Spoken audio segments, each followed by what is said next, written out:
ಇತ್ತೀಚೆಗೆ Bigg Boss Kannada season 12ರ winner Gilli Nata ವಿರುದ್ಧ ಅವರ ಟ್ಯಾಟೂ ಅಭಿಮಾನಿ ಕುಮಾರ್ ಬೇಸರ ವ್ಯಕ್ತಪಡಿಸಿದ್ರು.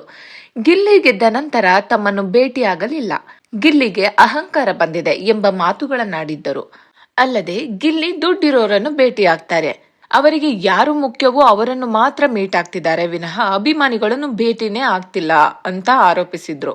ನಂತರ ತಾವು ಅಷ್ಟು ರೂಢಾಗಿ ಮಾತನಾಡಬಾರ್ದಿತ್ತು ಅಂತ ಹೇಳಿ ಗಿಲ್ಲಿ ಅವರ ಮನಸ್ಸಿಗೆ ನನ್ನ ಮಾತುಗಳಿಂದ ನೋವಾಗಿದ್ದರೆ ಕ್ಷಮಿಸಿ ಅಂತ ಕ್ಷಮೆ ಕೇಳಿದ್ರು ಟ್ಯಾಟೂ ಕುಮಾರ್.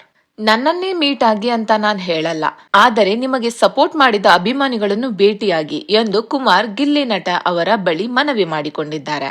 ಇದೀಗ ಈ ವಿಷಯವಾಗಿ ಗಿಲ್ಲಿ ನಟ ಮಾತನಾಡಿದ್ದಾರೆ. ಆಗಿರುವ ಬೆಳವಣಿಗೆಯಿಂದ ಬೇಸರಗೊಂಡಿರುವ ಗಿಲ್ಲಿ ನಟ ಖಾಸಗಿ ವಾಹಿನಿಯೊಂದರ ಮುಂದೆ ಬಂದು ಅಭಿಮಾನಿಗಳಲ್ಲಿ ಕ್ಷಮೆ ಯಾಚಿಸಿದ್ದಾರೆ. ನಾನು ಎಲ್ಲಾ ಅಭಿಮಾನಿಗಳನ್ನು ಮೀಟ್ ಆಗ್ತೀನಿ, ನನ್ನ ಕಡೆಯಿಂದ ಅಭಿಮಾನಿಗಳಿಗೆ ತಪ್ಪು ಆಗಿದ್ದಾರೆ, ದಯವಿಟ್ಟು ಕ್ಷಮಿಸಿಬಿಡಿ. ನಾನು ಇನ್ನೂ ತುಂಬಾ ಅಭಿಮಾನಿಗಳಿಗೆ ಸಿಗೋದಕ್ಕೆ ಆಗಿಲ್ಲ, ಯಾಕಂದ್ರೆ ನನ್ನ ಪರಿಸ್ಥಿತಿಯೂ ಈಗ ಎಲ್ಲರಿಗೂ ಸಿಗೋ ರೀತಿ ಇಲ್ಲ.